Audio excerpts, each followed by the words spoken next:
आपकी इज्जत मेरे लिए हर इज्जत से बढ़ के है। मैं कमजोर था, इसलिए उससे शिकस्त खा गया, क्योंकि मेरे अपने मेरे दुश्मनों के साथ मिले हुए थे। आप मेरी और जवार की शादी पे तो आएंगी ना? अब्बू की गद्दारी में मेरा बिल्कुल भी कोई हाथ नहीं है। तुमको जबान दी है बेटा, और इस उम्र में तुम्हारी वजह से बेइज्जत नहीं होना चाहता। ये वहाब दुरानी से कब कनेक्ट हुए, किस तरह से हुए, मुझे नहीं मालूम। जान जब तक फिदा।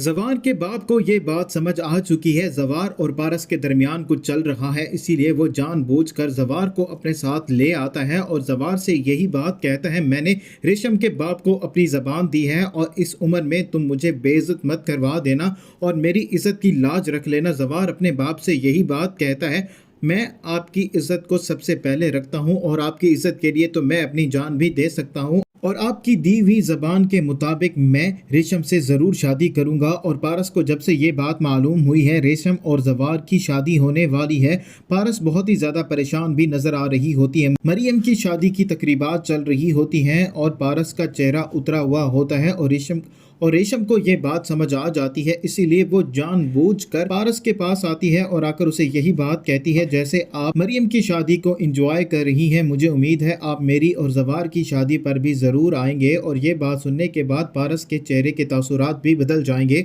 और वहीं दूसरी तरफ आफ्ताब अब ये बात ज़रूरी समझता है कि अपने मामू को अपनी बेगुनाही का यकीन दिलाए, इसीलिए वो अपने मामू के पास आता है और आकर यही बात कहता है, मेरे बाप की गद्दारी में मेरा कोई भी हाथ नहीं है और ना ही मुझे इस बारे में मालूम था। तो आफ्ताब ये बातें कहकर अपने मामू को अपने तरफ करने की कोशिश कर रहा होता है, लेकिन मीर बहजाद पहले से ही ये बात जानता है कि आफ्ताब का इसमें कोई भी कसूर नहीं है और आफ्ताब से वो ये बात भी कहता है, तुम ये सारी बातें मुझे मत बताओ, मुझे तुम्हारे बाप के बारे में कोई भी बात नहीं सुननी।